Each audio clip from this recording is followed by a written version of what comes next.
हरे Krishna. Krishna conscious books YouTube channel में आपका स्वागत है। हम रीड कर रहे हैं श्रील प्रभुपाद लीलामृत। इस पार्ट पे हम चैप्टर नंबर 17 कंटिन्यू करेंगे। हमारे ऊपर जाने के पहले काल हंस रहा था और बता रहा था कि किस तरह स्वामी जी चाहते हैं कि हर व्यक्ति मंजीरों का उपयोग ठीक ठाक करे।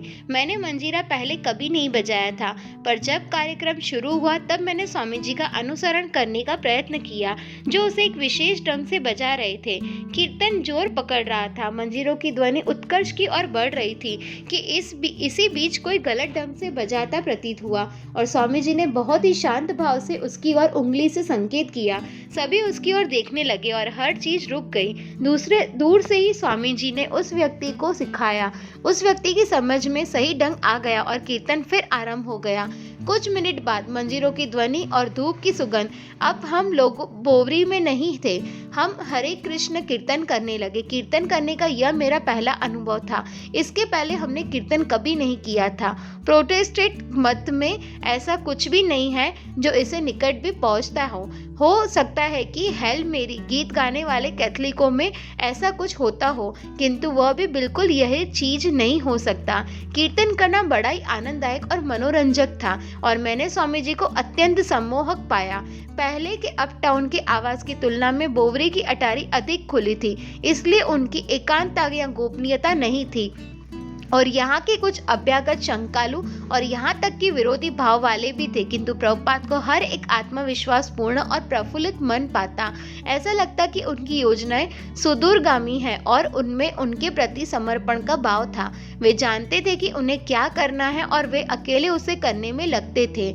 यह एक व्यक्ति का कार्य नहीं है, उन्होंने कहा था, किंतु वे जो कुछ कर सकते थे उनका फल कृष्ण पर छोड़कर उसे करते जा रहे थे।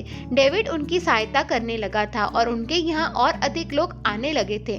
प्रभुपाद के लगभग सभी बोवरी के मित्र या तो गवैये थे या गवैयों के मित्र। वे संगीत में डूबे थे, संगीत, मादक दवाओं, स्त्रियों और आध्यात्मिक ध्यान में। चूंकि प्रभुपाद द्वारा हरे कृष्ण मंत्र की स्तुति संगीतमय भी थी और ध्यान प्रदान भी थी, इसलिए उन लोगों का मन स्वाभाविक रूप से उसमें लगता था। प्रभुपाद इस बात पर बल देकर कहते थे कि सभी वैदिक मंत्र या ऋचाएं गाए जाते थे। वास्तव में भगवत गीता शब्द का अर्थ ही है भगवान का गीत, किंतु वैदिक मंत्रों के शब्द दिव्य ध्वनि के रूप में भगवान के अवतार थे। मंजीरे, तबला या हारमोनियम जैसे वाद्य यंत्र केवल कीर्तन की संगीत के लिए हैं और भगवान के नाम के कीर्तन से अलग उनका अपना कोई आध्यात्मिक उद्देश्य नहीं है। प्रभुपाद किसी भी वाद्य यंत्र के प्रयोग की अनुमति देने को तैयार थे, जब तक कि वह कीर्तन से आकर्षण हराने वाला न हो। कैरोल दृश्य अंतर्राष्ट्रीय और संगीत के अनुकूल था। कुछ गवैये व्यावसायिक थे और बहुत से ऐसे लोग थे जिन्हें वाद्य यंत्रों के बजाने या केवल सुनने में आनंद आता था। कुछ अटारियों में कुछ कलाकार चित्र बनाने में लगे थे और मुख्य रूप से वही हो रहा था। कीर्तन अविस्मरणीय होते थे। एक बार बड़ा सुंदर समारोह हुआ। हम में से कुछ लोग इसकी तैयारी के लिए जल्दी पहुंच गए। उस दिन वहां 100 लोग आए होंगे। बोवरी की भीड़ के लिए संगीत और ध्यान के विलय में ध्वनि चेतना थी और चेतना ध्वनि थी, किंतु प्रभुपाद के लिए भगवान के नाम के बिना संगीत ध्यान नहीं था। वह केवल इंद्रियों की तृप्ति था या अधिक से अधिक एक प्रकार का शैलीबद्ध निर्विशेष ध्यान था, किंतु उन्हें प्रसन्नता थी कि उनके कीर्तनों में गाने बजाने के लिए, उनका प्रवचन सुनने के लिए और उनके साथ कीर्तन करने के लिए संगीतकार आने लगे थे। कुछ ऐसे थे जो अपने वाद्य यंत्रों को अन्यत्र बजाने के कारण रात भर जागते रहने के बाद सवेरे प्रभुपाद के यहाँ आ जाते और उनके साथ कीर्तन करने लगते। ध्वनि से उनका ध्यान विरत करने का प्रयत्न प्रभुपाद की ओर से न होता, अपितु वे उन्हें ध्वनि देते। वेदों के अनुसार भौतिक संसार की सृष्टि में सर्वप्रथम तत्व ध्वनि या शब्द है। शब्द का स्रोत ब्रह्म या भगवान है और भगवान शाश्वत व्यक्ति स्वरूप या साकार है।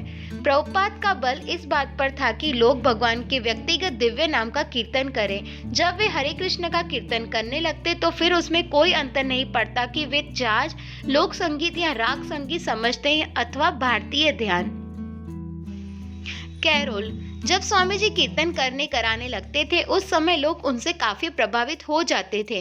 बोवरी में मंजीरों की ध्वनि से एक प्रकार की दिव्यता छा जाती थी। स्वामी जी हारमोनियम का प्रयोग करते थे और बहुत से लोग हाथ से मंजीरे बजाते थे।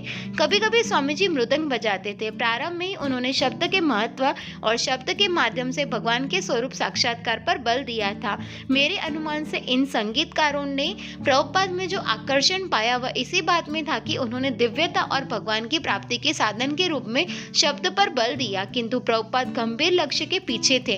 वे लोगों को शिष्य बनाना चाहते थे। नवागंतुकों में माइकल ग्रैंड गंभीर प्रकृति का था। माइक 24 वर्ष का था। उसका पिता यहूदी था और पोर्टलैंड, ओरेगन में जहां माइक पलकर बड़ा हुआ था उसकी रिकॉर्डों की दुकान थी।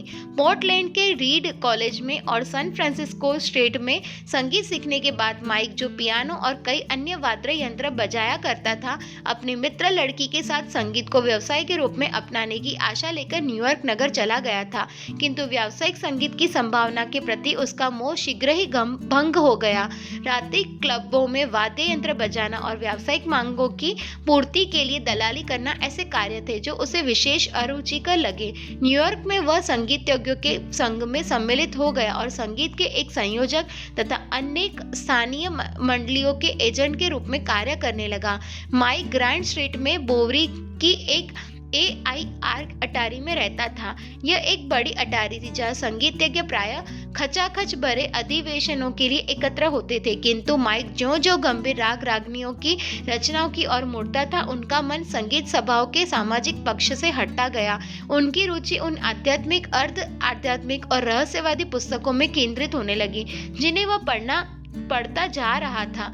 वह नगर में कई स्वामियों, योगियों और स्वयं को आध्यात्मवादी कहने वालों से मिल चुका था और हठ योग अपना चुका था। स्वामी जी से पहली भेंट के बाद से ही माइक की रुचि उनमें हो गई और वह उनके साथ खुल गया था, जैसा कि वह सभी धार्मिक व्यक्तियों के साथ करता आया था। वह सोचता था कि सभी सच्चे धार्मिक पुरुष अच्छे होते हैं, यद्यपि किसी विशेष धार्मिक समुदाय के साथ जुड़ने की उसे इच्छा नहीं थी।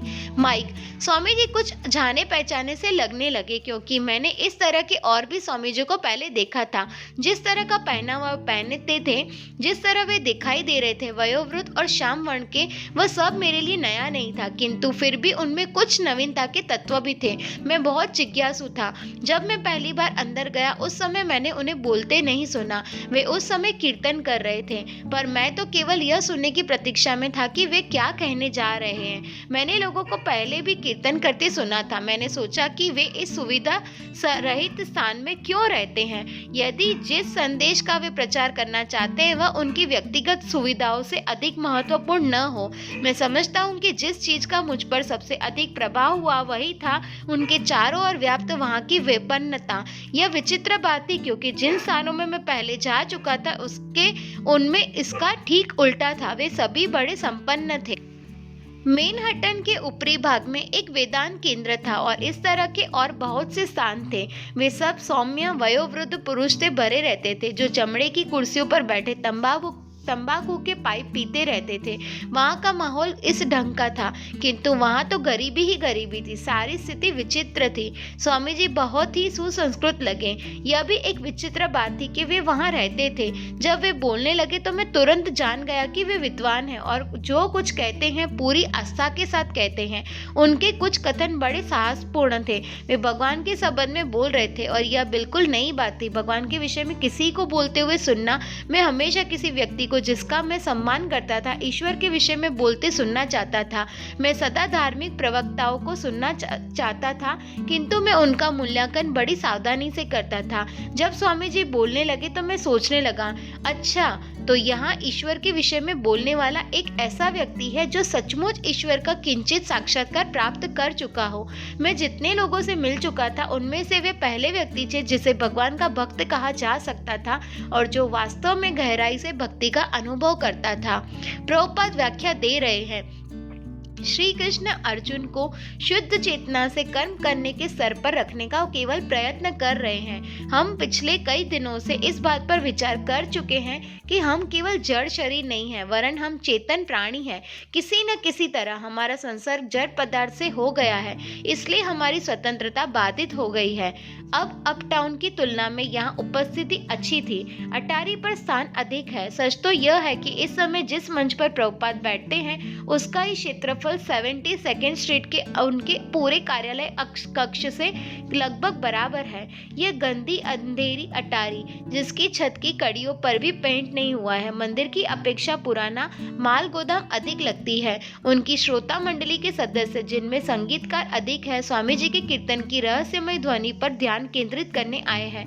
Karl, Carol, Gunther, Mike, David, paradox का जन समूह और अन्य लोग उनके यहाँ सोमवार, बुधवार और शुक्रवार रात को जमा हो जाते हैं, जब वे ठीक 8 बजे अपनी कक्षा आरंभ करते हैं। कार्यक्रम के पहले आधे घंटे में हरे कृष्ण कीर्तन होता है। उसके बाद भगवद गीता पर प्रभुपाद का व्याख्यान होता है, जो लगभग 45 मिनट चलता है, जिसके बाद प्रश्नोत्तर का समय आता है और अंत में आधे घंटे तक फिर कीर्तन चलता है और सब कुछ 10 बजे तक समाप्त हो जाता है।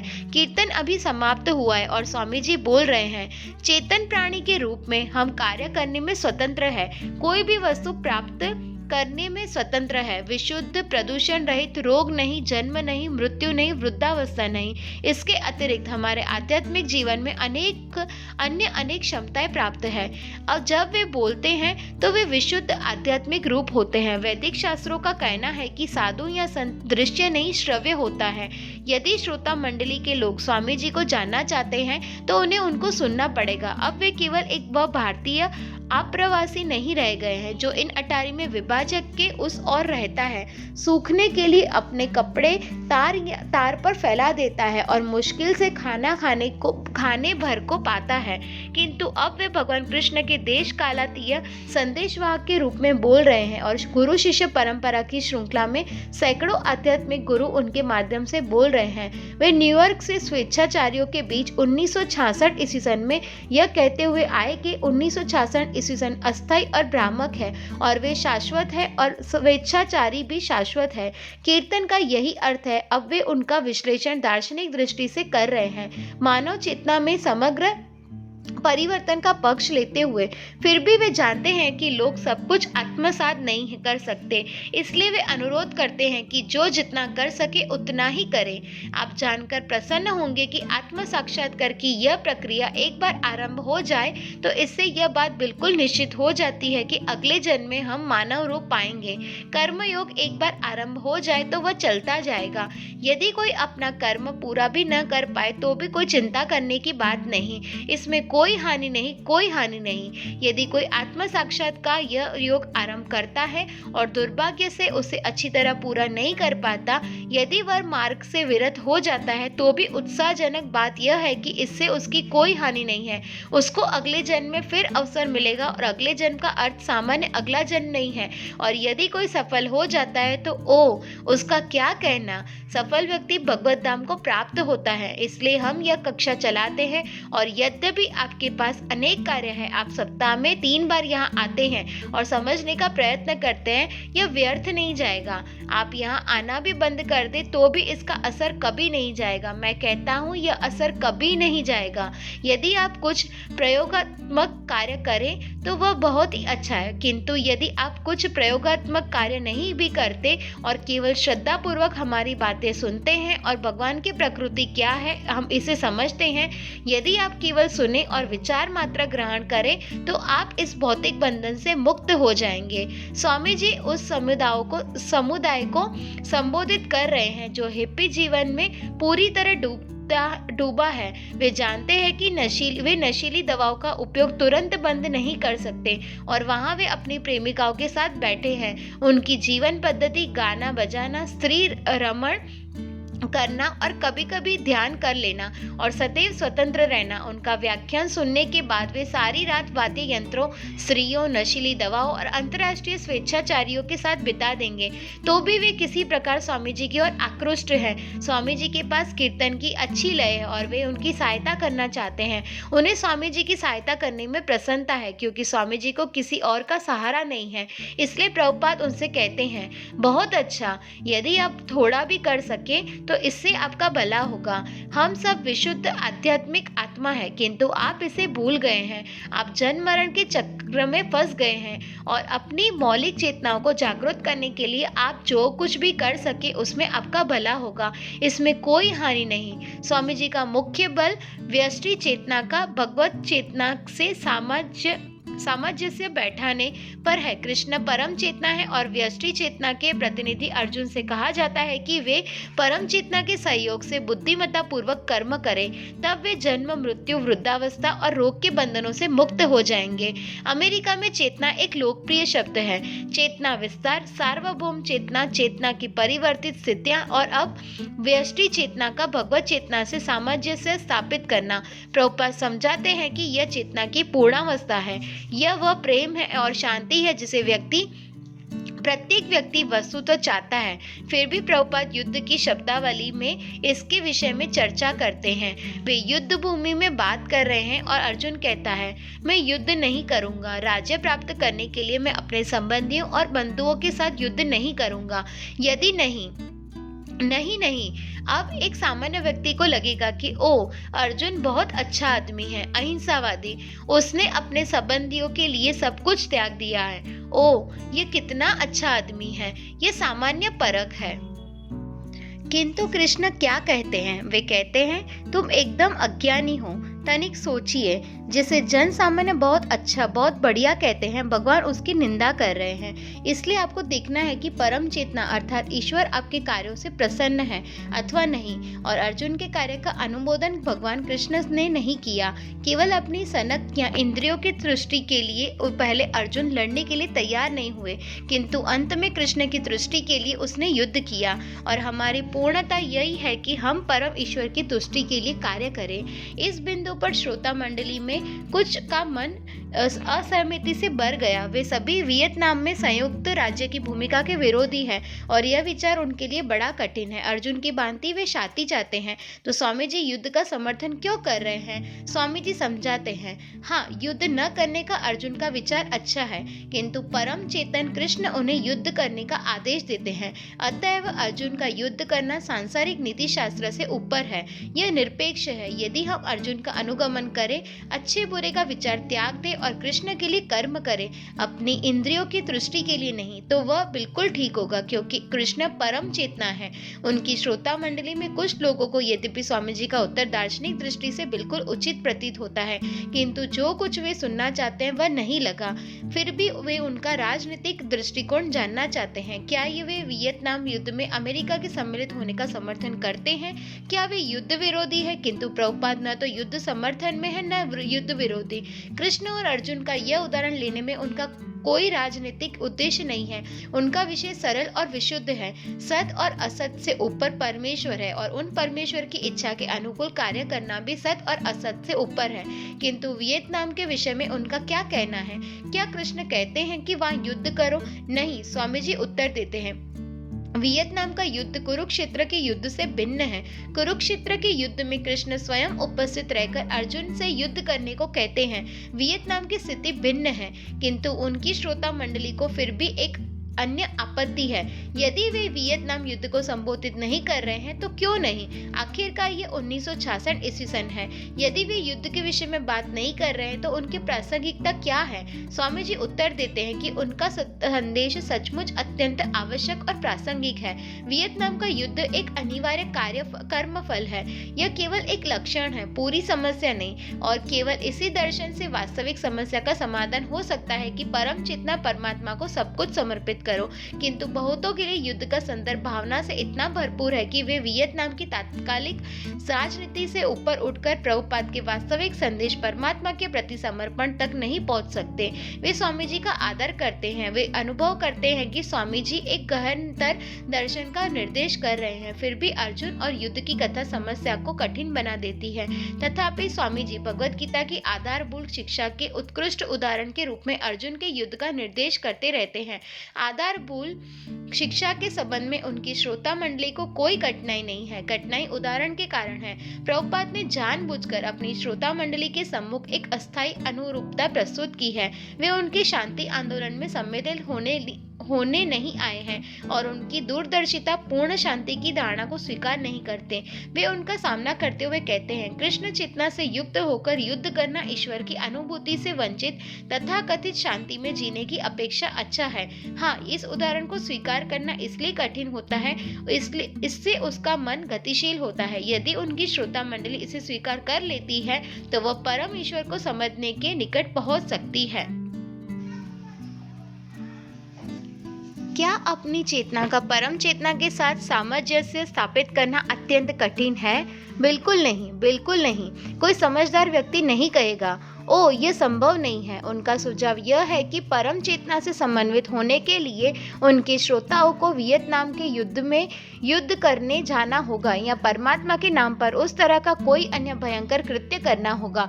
वे जानते हैं कि आध्यात्मिक जीवन को भौतिक जीवन से अधिक आकर्षक होना है, नहीं तो उनकी श्रोता मंडली उसे स्वीकार नहीं करेगी। परमेश्वर से समन्वित होने के विषय को वे इतना व्यावहारिक, आकर्षक और सुंदर देना चाहते थे कि उसे हर कोई कर सके और करना चाहे। वे यह कहकर उन्हें प्रोत्साहित करना चाहते हैं कि उनकी श्रोता अपना निजी कार्य करे। किंतु कृष्ण के लिए आखिरकार अर्जुन आजीवन योद्धा था। कृष्ण ने उसे अपना कार्य त्याग देने को नहीं कहा, अपितु कहा कि वह परमेश्वर के नाम पर उसे करता रहे। प्रभुपाद अपने श्रोताओं को भी यही चाहते थे और वे इसे ऐसे सरल कार्य से आरंभ कर सकते थे जैसे परमेश्वर को अपना भोजन अर्पित करना, क्योंकि हर व्यक्ति को भोजन करना होता है, इसलिए भगवान के कुछ खाना चाहते हैं।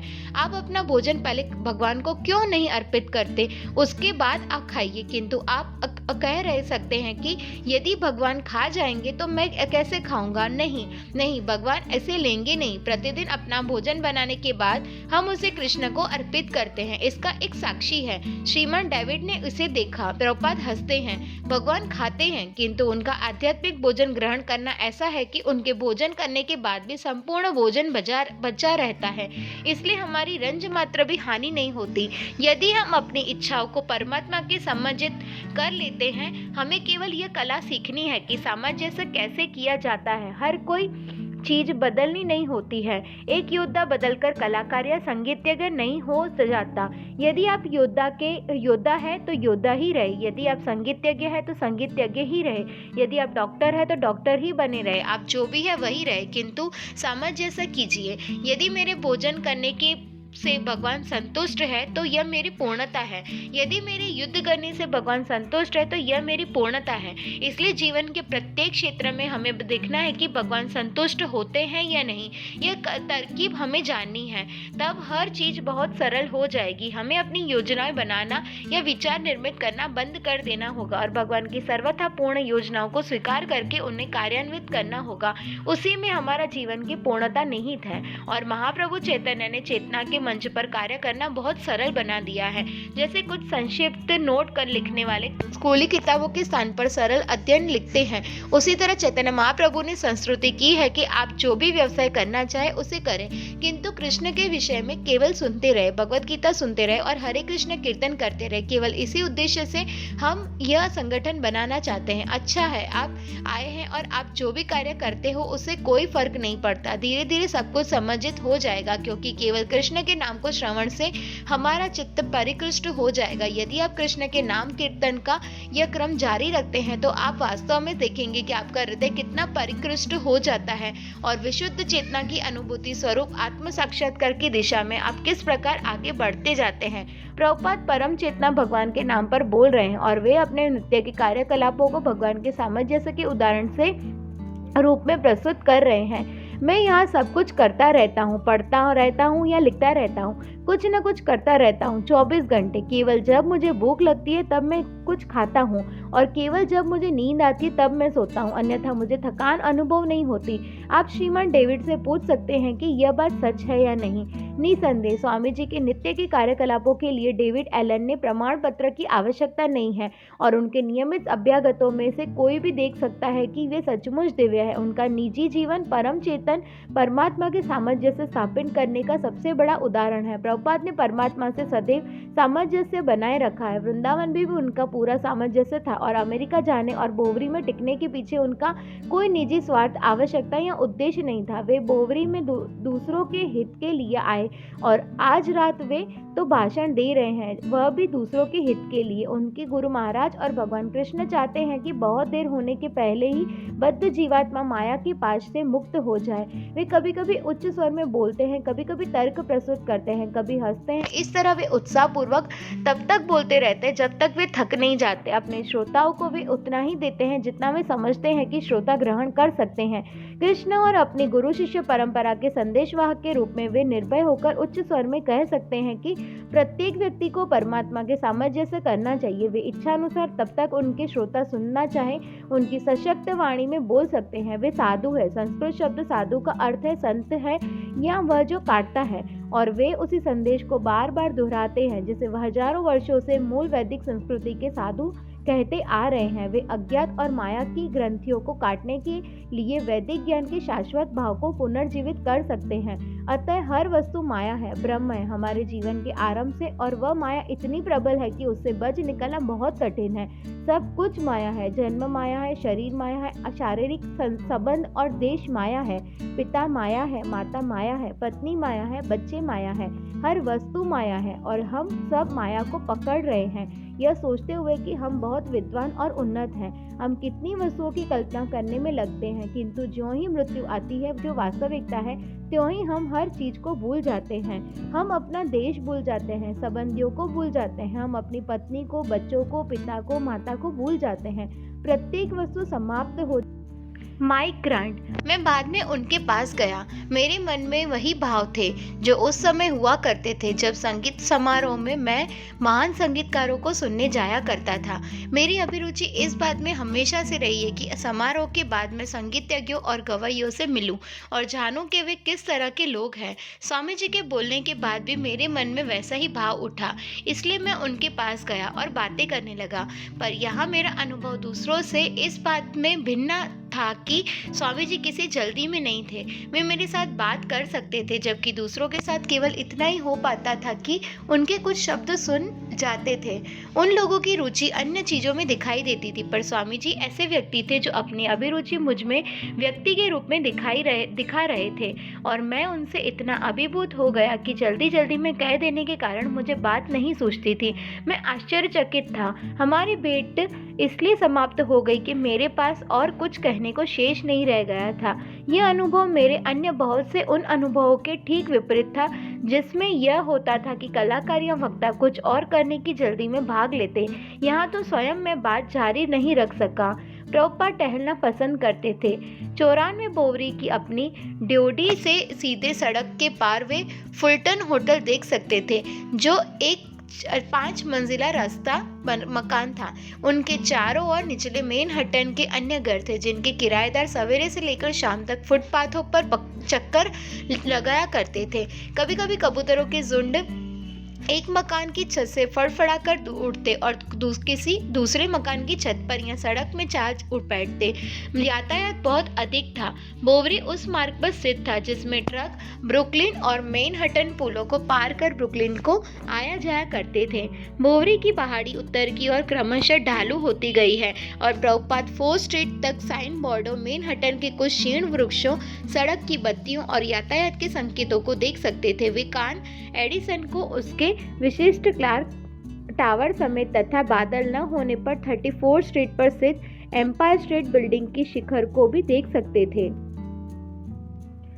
वे बोवरी के आसपास प्रातःकाल अकेले भ्रमण करते थे उस वर्ष मई के महीने में सामान्य से अधिक वर्षा हो रही थी और प्रभुपाद एक छाते ले जाया करते थे। कभी कभी वे वर्षा में भी घूमा करते थे। वे नित्य अकेले नहीं रहते थे। कभी कभी वे अपने किसी नए मित्र के साथ घूमते या बातें करते। कभी कभी वे खरीदारी करते, करेला, दाल, हींग, बेसन और अन्य विशेष वस्तु जो भारत में शाकाहारी भोजन का अंग है, चाइना टाउन के निकटवर्ती बाजारों में मिल जाती थी। अपनी अटारी छोड़ने के बाद वे कुछ कदम दक्षिण की ओर चलकर बोवरी और हेस्टन स्ट्रीट के कोने तक पहुंचते। हेस्टन स्ट्रीट पर दाहिने मुड़ने पर तुरंत चाइना टाउन आ जाता, जहां दुकानों, बाजारों और मैनहट्टन सेविंग्स बैंक को चीनी अक्षरों में लिखे होने से पहचाना जा सकता था। कभी कभी वे दक्षिण की ओर एक ब्लॉक और आगे बढ़कर कनाल स्ट्रीट पहुंच जाते, जहां सेंट्रल एशियन फूड मार्केट था और पटरियों पर बहुत सी फलों और सब्जियों की दुकान थी। बहुत सवेरे के समय पटरियां लगभग निर्जन रहती थी, किंतु जब कारोबार के लिए दुकानें खुलती लगती थी तो सड़कें स्थानीय कर्मचारियों, दुकानदारों, पर्यटकों और निरुद्देशक मटर गश्ती करने वाले निकम्मे लोगों से भर जाती थी। चाइना टाउन की चक्करदार सड़कों की पटरियों पर सैकड़ों छोटी मोटी दुकानें थी और उनके दोनों ओर की पटरियां पार्क की हुई मोटर कारों से घिरी रहती थी।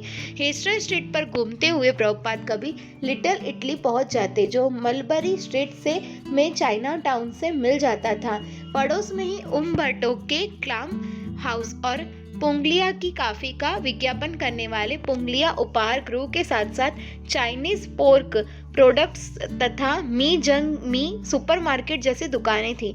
बोवरी के पश्चिम से चाइना टाउन और लिटिल इटली की ओर भ्रमण प्रभुपाद अधिकतर खरीदारी के उद्देश्य से करते, किंतु वे मंदिर के लिए संभाव्य स्थान को भी लक्ष्य में रखते। चैथम स्क्वायर में चैथम टावर ने उनका ध्यान विशेष रूप से आकृष्ट किया। कभी कभी वे उल्टी दिशा में चलते हुए ईस्टर रिवर और ब्रुकलिन ब्रिज तक पहुंच जाते, किंतु जब एक मित्र ने उन्हें आगाह किया कि नदी के किनारे घूमने वालों को कोई छिपकर अपने निशाने का लक्ष्य बनाया करता है, तो उन्होंने उधर जाना बंद कर दिया।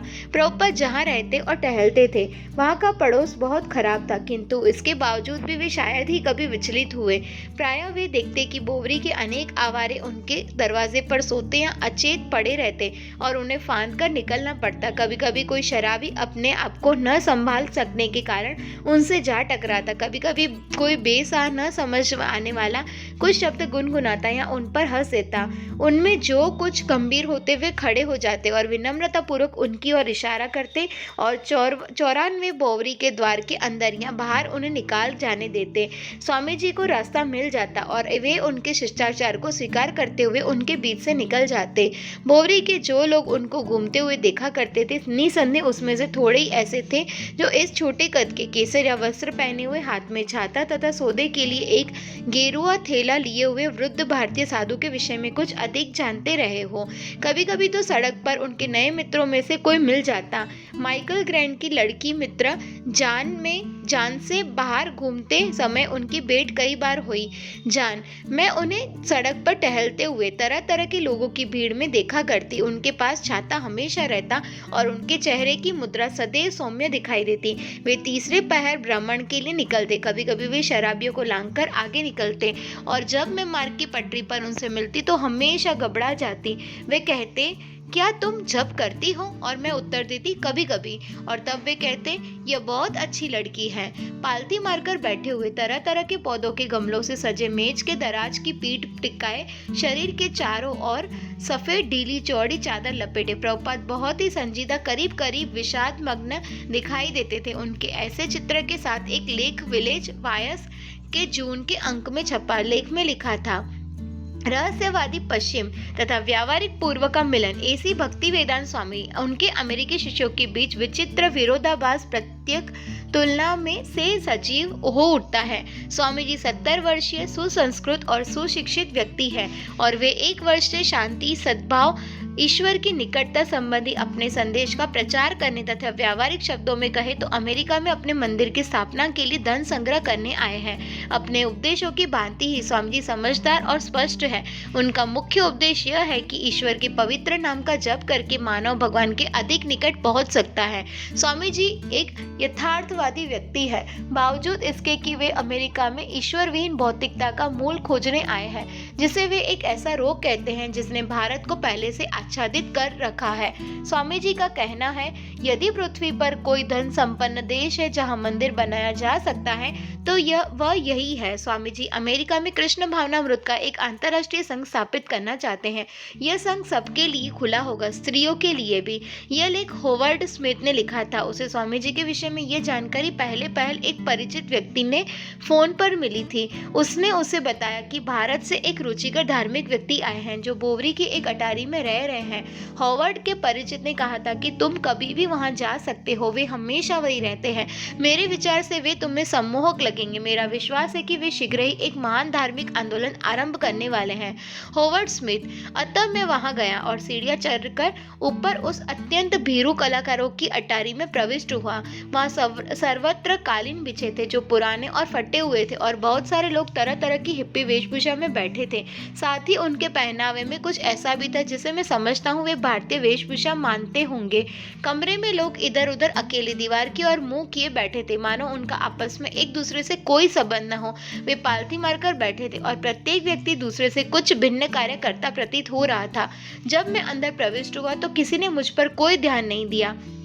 मैंने देखा कि वहाँ जूते पंक्तिबद्ध रखे हैं। मैंने सोचा हो सकता है मुझसे भी अपेक्षा की जाती हो कि मैं जूते उतार दूं, लेकिन किसी ने मुझसे कुछ कहा नहीं। इसलिए मैं कालीन के किनारे किनारे घूमने लगा और प्रतीक्षा करने लगा कि मुझ पर ध्यान दे। मुझे आश्चर्य हो रहा था कि वहाँ क्या हो रहा है और मैं किसी को कोई बाधा नहीं पहुँचाना चाहता था, क्योंकि सभी जैसे भी प्रार्थना वे कर रहे हैं उसमें गहराई से तल्लीन दिखाई देते थे। अटारी में पीछे की ओर मुझे एक छोटा सा मद्रासी किस्म का पर्दा दिखाई दिया, इसलिए मैंने पर्दे के पीछे वाले स्थान में झांकने का निश्चय किया। मैंने अंदर देखा तो वहां स्वामी भक्तिवेदांत पालथी मारे केसरिया वस्त्र धारण किए, मस्तक तथा नाक पर तिलक लगाए और हाथ में माला की थैली लिए बैठे थे जिसमें वे वास्तविक वस्तु लग रहे थे, किंतु उनके निकट पहुंचा जा सकता था। और मैंने कहा हेलो, और उन्होंने मेरी ओर देखा। मैंने कहा स्वामी भक्तिवेदांत, और वे बोले हाँ। मैंने कहा मैं होवर्ड स्मिथ। मैं बैठने की आशा कर रहा था, इसलिए मैं बोला क्षमा कीजिए, मुझे अपने जूते उतार देने होंगे। और वे बोले तुम अपने जूते उतारना क्यों चाहते हो? मैंने कहा मैं नहीं जानता क्यों, मैंने देखा कि सभी के जूते बाहर हैं। और वे बोले मैंने तो तुम्हें जूते उतारने को नहीं कहा। मैंने पूछा ये सभी लोग यहाँ क्या कर रहे हैं? और वे बोले मैं नहीं जानता, वे नहीं जानते कि वे क्या कर रहे हैं। मैं उन्हें सिखाने का प्रयत्न कर रहा हूँ और वे मुझे गलत समझ रहे प्रतीत होते हैं। वे बहुत उलझे हुए लोग हैं। तब हम बैठकर बातें करने लगे और मुझे वे उसी समय बहुत अच्छे लगने लगे। मेरा कहने का मतलब है कि मैं कई स्वामियों से मिल चुका था, किंतु मुझे वे अधिक अच्छे नहीं लगते थे। मेरे विचार में उन सबों को एक ही श्रेणी में इकट्ठा करके भारत के वे स्वामी कह देना अनुचित होगा, क्योंकि वे अत्यंत मौलिक थे। मुझे इस कारण वे बहुत अच्छे लगने लगे। इसके कारण मेरा मन न केवल बिल्कुल शांत हो गया, अपितु वे मुझे बहुत खुले और ईमानदार लगे। जैसे उन्होंने कई बातों से मेरी सलाह पूछी। वे इस देश में बिल्कुल नए थे। मैंने सोचा कि उनके विचारों को यहाँ जड़ जमाने का अच्छा अवसर है, क्योंकि स्वामी जी इतने अधिक व्यावहारिक लगते थे। उनका मस्तिष्क बादलों में नहीं उड़ता लगता था और न वे अपने हर तीसरे शब्द में रहस्यवाद की बातें करते थे। मेरे अनुमान में उनका आत्मा तो उसी पर था, किंतु सामान्य बातचीत में उनकी चेतना वहां नहीं थी। तब उन्होंने कहा कि अनेक लोगों ने उन्हें बताया था कि वायस में लेख लिखना अच्छा होगा और वह मुख्य रूप से उन लोगों तक पहुंच सकेगा जो शायद पहले से उनके उपदेशों में रुचि रखते थे या परिचित थे। मैंने कहा कि मेरे विचार में आप ठीक हैं। उन्होंने पूछा कि क्या मैंने भारतीय संस्कृति के विषय में कोई पुस्तक पढ़ी है या मैं कुछ जानता हूँ। मैंने उत्तर दिया कि नहीं, सचमुच में मैं कुछ नहीं जानता। हम थोड़ी देर तक बात करते रहे और उन्होंने मुझे बताया कि भारत में वे इन पुस्तकों का अंग्रेजी अनुवाद कर चुके हैं और वे उनके पास है। उन पुस्तकों को मुझे देते हुए उन्होंने कहा यदि आप अधिक जानकारी चाहते हो तो इन्हें पढ़ सकते हैं। मेरे लिए स्पष्ट हो गया कि मैं किसी ऐसे व्यक्ति से बात नहीं कर रहा था जिसने अभी अभी निर्णय लिया हो कि उसे ईश्वर के दर्शन हो गए हैं और वह लोगों को इसके बारे में बताए जा रहा है। स्वामी जी एक सुशिक्षित व्यक्ति प्रतीत हो रहे थे, सचमुच मुझसे कहीं अधिक सुशिक्षित। मुझे उनकी विनम्रता बहुत पसंद आई। तत्काल वे मेरे प्रिय बन गए। मैं जो भी जानना चाहता था उन्होंने उसे विस्तार से समझाया। अपनी वेशभूषा, अपने माथे के तिलक और अपनी जपमाला थैली की महत्ता उन्होंने समझाई और मुझे उनकी सारी व्याख्याएं पसंद आई। सब कुछ व्यावहारिक था। उसके बाद उन्होंने संसार भर के मंदिरों के बारे में बातें की और कहा, हमें काफी लंबी यात्रा करनी है, किंतु मैं बहुत धैर्यवान हूँ। प्रभुपाद उस चीज के प्रति आशावान थे जिसे वायस ने लेख में उनका अमेरिकी चर्च कहकर निर्देशित किया गया था। उनके व्याख्यान और कीर्तन सजीव होते थे और कम से कम उनके लिए अनियमित अनुयायी बनते जा रहे थे, किंतु भारत से कोई आशा न थी। सुमति मोरारजी अपने गुरु भाइयों और भारत के केंद्रीय सरकार से वे पत्र व्यवहार करते जा रहे थे, किंतु उनके उत्तर उत्साहजनक नहीं थे। इस विश्वास में कि पद्मपत सिंगानिया मैनहट्टन में एक कृष्ण मंदिर बनाने की उनकी योजना को मान जाएंगे और उसके निर्माण में आर्थिक सहायता देंगे। प्रभुपाद विदेशी मुद्रा मुक्त करने के लिए स्वीकृति देने हेतु नई दिल्ली को प्रार्थना पत्र भेजा था। उन्होंने रिजर्व बैंक ऑफ इंडिया नई दिल्ली को लिखा था, मैं यहाँ सांस्कृतिक केंद्र स्थापित करना चाहता हूँ और इसके लिए भारत से कुछ विदेशी मुद्रा प्राप्त करना चाहता हूँ। मैं समझता हूँ कि विस्मरण के इन दिनों में भगवत प्रेम की संस्कृति का प्रचार करने के लिए अच्छी संभावनाएं विद्यमान हैं। एक महीने बाद रिजर्व बैंक ने उन्हें सलाह दी कि वे भारत की केंद्रीय सरकार के वित्त मंत्री को वॉशिंगटन के भारतीय दूतावास के माध्यम से अपनी प्रार्थना फिर से भेजे। प्रभुपाद ने तदनुसार कार्यवाही की थी। उसके बाद एक महीना और बीत गया, लेकिन भारत सरकार से कोई उत्तर नहीं मिला। स्वामी जी के एक गुरु भाई ने लिखा था कि वे स्वयं भारत आज गए और सरकार की अनुमति प्राप्त करने के लिए व्यक्तिगत प्रयास करें, पर प्रभुपाद इस समय अमेरिका नहीं छोड़ना चाहते थे। उन्होंने सुमति मोरारजी को लिखा, मैं भारत की यात्रा करने और वहां से फिर वापस आने से बचने का प्रयत्न कर रहा हूं, विशेषकर इन कारणों के कि मैं उपयुक्त पते पर सप्ताह में 3 बार कक्षा ले रहा हूं और कुछ अमेरिकी युवकों को संकीर्तन और भगवान की भक्ति में प्रशिक्षित कर रहा हूं। इसमें से कुछ बड़ी निष्ठावान अपने पाठ सीख रहे हैं और भविष्य में वे कठोर मापदंड के अनुसार बड़े अच्छे वैष्णव हो सकते हैं। एक दिन एक विचित्र अपरिचित संवाददाता ने भारत से प्रभुपाद को एक पत्र लिखा। उनका नाम मुक्ति ब्रह्मचारी था। प्रभुपाद के एक गुरु भाई के शिष्य के रूप में अपना परिचय देते हुए और अतीत में उनके साथ अपनी किंचित जान पहचान का स्मरण कराते हुए मुक्ति ने उत्कंठा प्रकट की कि वे अमेरिका में प्रभुपाद के साथ कार्य करना चाहते हैं। निसंदेह प्रभुपाद को भारत के अपने गुरु भाइयों से सहायता पाने की अब भी आशा थी। यह मिशन केवल एक व्यक्ति का कार्य नहीं है, अतः उन्होंने मुक्ति को अमेरिका आने के लिए आमंत्रित किया और लिखा कि वे अपने गुरु महाराज से प्रार्थना करें कि वे व्यक्तिगत प्रभाव से विदेशी मुद्रा के लिए सरकार से अनुमति प्राप्त करने में सहायता करें। मुक्ति ने अपनी उत्सुकता की पुष्टि करते हुए पुनः लिखा, किंतु इस बात पर संदेह प्रकट किया कि उनके गुरु महाराज से उन्हें अमेरिका जाने की अनुमति मिलेगी। मुक्ति का विचार था कि वे पहले संयुक्त राज्य पहुंच जाए और उसके बाद वे अपने गुरु महाराज से सहायता की याचना करें। प्रभुपाद को चिढ़ लगी और उन्होंने तुरंत उत्तर लिखा, क्या अमेरिका में प्रचार करना मेरा निजी व्यवसाय है? श्रील प्रभुपाद भक्ति सदन सरस्वती की इच्छा विदेशों में श्रील रूप रघुनाथ के संदेश के प्रचार केंद्रों के रूप में कुछ मंदिर निर्माण करने की थी और संसार में इस भाग पर मैं यह कार्य कर रहा हूँ। पैसा तैयार है और अनुकूल अवसर आ गया है। यदि वित्त मंत्री से मिलकर इस कार्य को किया जा सकता है तो हम प्रतीक्षा इसलिए क्यों कर रहे हैं कि आप अपने गुरु महाराज से सहयोग इस डर से नहीं मांग सकते कि आपकी अमेरिका की यात्रा वे रद्द कर देंगे। कृपया इस तरह न सोचें। हर वस्तु को श्रील भक्ति सिद्धांत सरस्वती प्रभुपाद के कार्य के रूप में ग्रहण करें और जो आवश्यकता हो उसे पूरा करने का प्रयत्न करें। एक क्षण के लिए भी न सोचें कि मेरी रुचि आपके गुरु महाराज की रुचि से भिन्न है।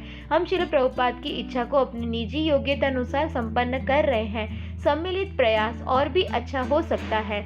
मुक्ति ने पूरा प्रस्ताव अपने आध्यात्मिक गुरु के समक्ष रखा, जिन्होंने जैसे ही मुक्ति की भविष्यवाणी थी उनकी अमेरिका की यात्रा रद्द कर दी। यद्यपि मुक्ति ने गुरुजी श्रील प्रभुपाद के गुरु भाई थे, तथापि वे इस मामले में पढ़ना नहीं चाहते थे और उन्हें इसमें संदेह हो रहा था कि प्रभुपाद वास्तव में पद्मपद सिंघानिया से अनुदान प्राप्त कर सकेंगे।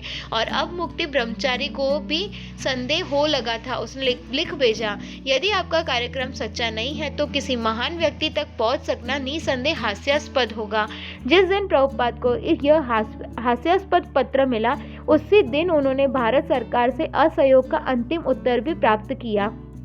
वॉशिंगटन में भारतीय दूतावास के द्वितीय सचिव प्रकाश शाह ने लिखा, विदेशी मुद्रा विनिमय की वर्तमान परिस्थितियों के कारण भारत सरकार के लिए संभव नहीं है कि विदेशी मुद्रा मुक्त करने की आपकी यह प्रार्थना स्वीकार की जाए। शायद आप अमेरिका के निवासियों से धन संग्रह करना पसंद करेंगे। एक बात निश्चय हो गई, प्रभुपाद को बिना किसी बाहरी सहायता के कार्य करना होगा। वे न्यूयॉर्क नगर में अपना कार्य अकेले जारी रखेंगे। मुक्ति ब्रह्मचारी को लिखा गया उनका अंतिम पत्र उनका अगाध विश्वास और दृढ़ निश्चय उद्घाटित करता था। अतः विवाद अब समाप्त होता है और किसी अन्य से सहायता की कोई आवश्यकता नहीं है। प्रचार कार्य की अपने प्रयत्नों में हम हमेशा सफल नहीं होते, किंतु ऐसी विफलताएं निश्चय ही हास्यास्पद नहीं है। श्रील रूप गोस्वामी और श्रील रघुनाथ गोस्वामी 16वीं शताब्दी के चैतन्य महाप्रभु के दो प्रमुख शिष्य थे। परामर्श के क्षेत्र में सफलता और असफलता दोनों ही गौरवास्पद है।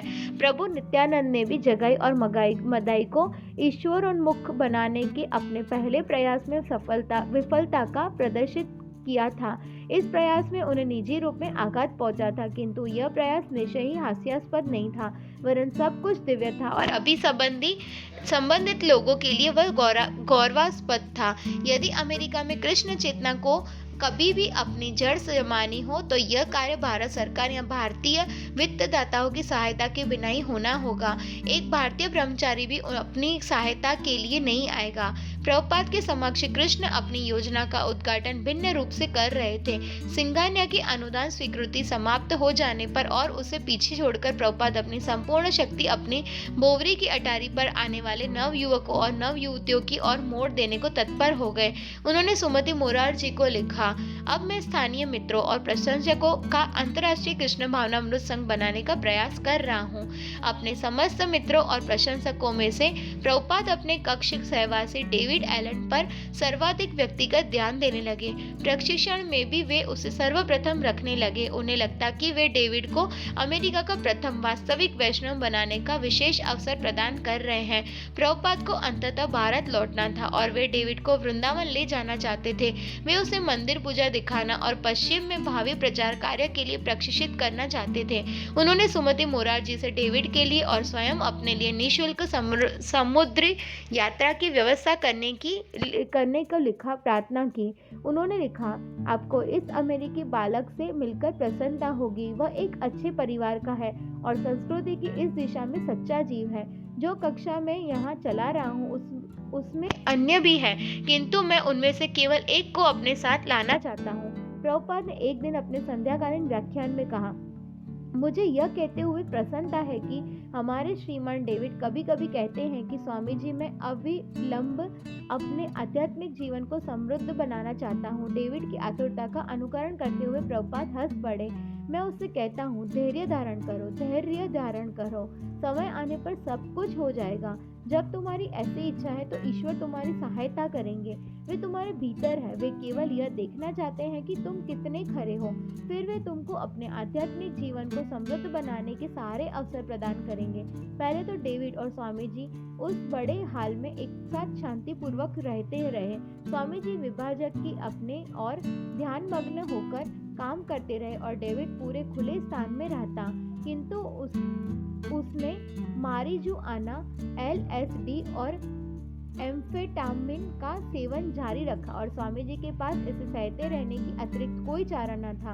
उन्होंने डेविड से कई बार कहा कि नशीली दवाओं के सेवन और इंद्रजालों से उसके आध्यात्मिक जीवन में कोई सहायता नहीं मिलेगी, किंतु डेविड उद्विग्न दिखाई देता। वह स्वामी जी से दूर होता जा रहा था, किंतु प्रभुपाद उस प्रकोष्ठ को मंदिर की तरफ बरतने की योजना बना चुके थे। वे उसे न्यूयॉर्क में राधा कृष्ण के प्रथम मंदिर के रूप में बदल देना चाहते थे और इसमें वे डेविड के सहयोग की अपेक्षा रखते थे। यद्यपि पास पड़ोस की स्थिति विश्व की अत्यंत दयनीय स्थिति थी, तब भी प्रभुपाद जयपुर एवं वृंदावन से अर्च विग्रह लाने और बोवरी ही मंदिर पूजा आरंभ करने देने की बातें करते रहते। वे सोचते थे कि इसमें डेविड सहायता कर सकता है। आखिर वे कक्ष सहवासी था, इसलिए डेविड के सहयोग न देने का प्रश्न ही नहीं उठता था, किंतु उसे अपनी बुरी आदतें छोड़नी होगी। प्रभुपाद डेविड की सहायता करने की कोशिश कर रहे थे, किंतु डेविड अत्यंत उद्विग्न था। वह विपत्ति की ओर आगे बढ़ चुका था और उसी तरह प्रभुपाद की प्रकोष्ठ संबंधी योजना भी। कभी कभी जब वह नशीली दवाओं के प्रभाव में न भी रहता, वह प्रकोष्ठ के चारों ओर टहलने लगता। अन्य समयों में वह गहरे विचारों में डूबा लगता। एक दिन LSD की एक खुराक लेकर वह बुरी तरह पागल जैसा हो गया, जैसा कि कार्ल इयरजेंस ने बताया। वह झटके से बाहर निकला और स्वामी जी को उसके साथ ऐसा बर्ताव करना पड़ा जैसे एक पागल के साथ किया जाता है। बातें यहाँ तक बढ़ गई कि वह अत्यधिक नशा करने वाला पागल लड़का कहलाने लगा, किंतु वास्तविक पागलपन तो अचानक आया। एक दिन स्वामी जी अपने टाइपराइटर पर शांतिपूर्वक काम कर रहे थे कि डेविड सनक उठा। वह विलाप करते हुए प्रकोष्ठ के विस्तृत खुले भाग में टहलने लगा। फिर वह चिल्लाने, घुर्राने और चारों ओर भागने लगा। वह पुनः लौटकर वहां गया और वहां स्वामी जी थे। एकाएक प्रभुपाद ने अपने आप को डेविड के सामने पाया, अपने उससे प्यारे डेविड के सामने नहीं, जिसे वे भारत लेकर वृंदावन में ब्राह्मणों को दिखाना चाह रहे थे, वरन नशीली दवाएं खाए, आंखें फाड़े पागल एक अपरिचित के सामने। प्रभुपाद ने उससे बात करने की कोशिश की, मामला क्या है, किंतु डेविड के पास कुछ कहने को नहीं था। दोनों के बीच कोई विशेष असहमति नहीं था, केवल पागलपन। प्रभुपाद शीघ्रतापूर्वक 4 सोपान से नीचे उतर गए। वे न तो अपना सामान इकट्ठा करने के लिए रुके और न ही वह निश्चय करने के लिए कि वे कहाँ जाए और वापस आएंगे भी या नहीं। कुछ भी सोचने के लिए समय नहीं था। उन्हें गहरा धक्का लगा था और अब वे डेविड के पागलपन का क्षेत्र छोड़ रहे थे। उनके दरवाजे पर आवारा लड़के हर रोज की तरह बैठे थे। उन्होंने सामान्य शिष्टाचार प्रदर्शन के साथ उन्हें बाहर जाने दिया। वे वयोवृद्ध स्वामी जी के अंदर बाहर आने जाने, दुकान तक जाकर सौदा खरीदने और फिर वापस आने की अभ्यस्त थे और उन्हें परेशानी नहीं करते थे। किंतु स्वामी जी आज सौदा खरीदने नहीं जा रहे थे, तो वे कहाँ जा रहे थे वे स्वयं नहीं जानते थे। वे यह जानने बिना ही सड़क पर आ गए थे कि उन्हें कहाँ जाना है। वे अपनी अटारी पर वापस नहीं जा रहे थे, इतना निश्चित था, किंतु वे कहाँ जाए। कबूतर एक छत से दूसरी छत पर उड़ रहे थे। यातायात गड़गड़ाता हुआ चल रहा था और सदा उपस्थित रहने वाले आवारा छोकरे सस्ती जहरीली शराब पीकर अधिकाधिक नशे में मत्त इधर उधर मंडरा रहे थे। यद्यपि प्रभुपाद का घर अचानक पागलपन के भयावह स्थान में बदल गया था, उनके दरवाजे पर भी सड़क की नारकीय खतरनाक जगह बनी हुई थी। वे कांप उठे। वे डॉक्टर मिश्र के यहाँ खबर कर सकते थे और वे उन्हें अपने घर में ले जा सकते थे, किंतु उनके जीवन का वह अध्याय समाप्त हो चुका था और वे वहां से बेहतर स्थान पर पहुंच चुके थे। वे अपनी कक्षाएं चलाते थे, नवयुवक कीर्तन करते और सुनते थे।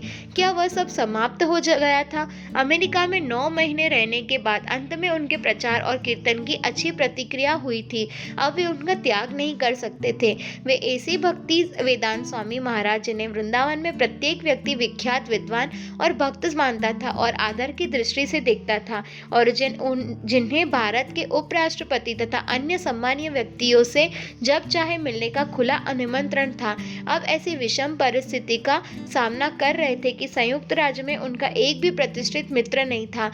एकाएक वे ऐसे बेघर हो गए थे जैसे सड़क पर कोई लावारिस। वास्तव में लावारिसों में से बहुत भी ऐसे थे जो सस्ते होटलों में लंबे समय से अपना स्थान बना चुके थे और इसलिए वे उनसे अधिक सुरक्षित थे। वे विनष्ट हो गए थे, वह सुस्थिर थे। प्रभुपाद सोचने लगे कि यदि सीधे स्टोर या अपने स्थान पर वापस जाना वांछनीय उद्देश्य नहीं है, तो बोवरी जाना अव्यवस्थापूर्ण नरक में जाने के समान होगा। किंतु सड़क में खड़े होकर उनके लिए यह सोचने का समय नहीं रह गया था कि उन्हें कहाँ रहना है या कोई ऐसा मित्र है जिसके पास जाया जा सके। इस समय वे न तो चाइना टाउन की किसी दुकान पर सौदा खरीदने जा रहे, न ही घूमने निकले थे कि शीघ्र अपने प्रकोष्ठों लौट जाए। पर यदि वे प्रकोष्ठों नहीं लौटते तो उनके लिए कोई शरण नहीं है।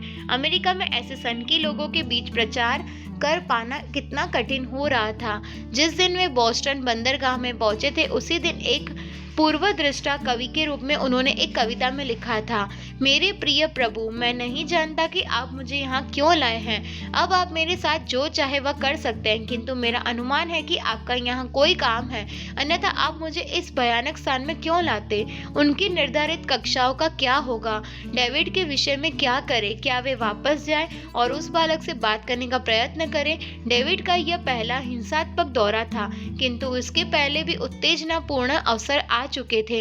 डेविड की आदत स्नानागार में फर्श पर साबुन छोड़ देने की थी और प्रभुपाद ने उसे ऐसा करने से मना किया था क्योंकि इसमें खतरा था, किंतु डेविड ध्यान नहीं देता था। प्रभुपाद उसे याद दिलाते रहते और एक दिन डेविड क्रोध में आकर उन पर चिल्लाने लगा था, किंतु दोनों के बीच कोई वास्तविक दुश्मनी नहीं थी। आज की घटना भी व्यक्तिगत मतभेदों के कारण नहीं घटी थी।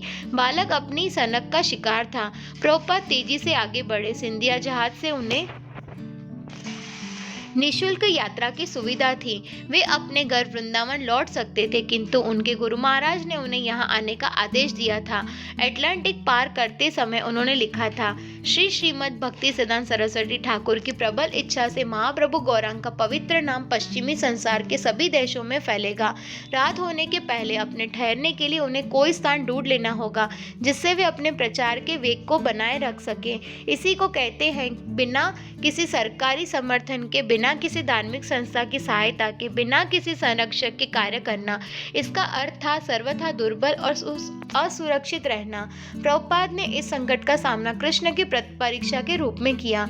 भगवत गीता का उपदेश था, रक्षा के लिए कृष्ण पर निर्भर रहना। सब कार्यों में केवल मुझ पर आश्रित रहो और सदैव मेरी शरण में रहकर कार्य करो। ऐसी भक्ति सेवा में मेरे प्रति संपूर्ण सचेत रहो। मेरी कृपा से तुम बद्ध जीव के सारे अवरोधों को पार कर सकोगे। प्रभुपाद ने काल ईयर जेम्स को फोन करके उससे सहायता मांगने का निश्चय किया। स्वामी जी की वाणी फोन पर सुनकर काल ने समझ लिया कि वह आपात स्थिति थी। वह तुरंत सहमत हो गया कि प्रभुपाद उसके और उसकी पत्नी ईवा के साथ रहने के लिए आ सकते हैं।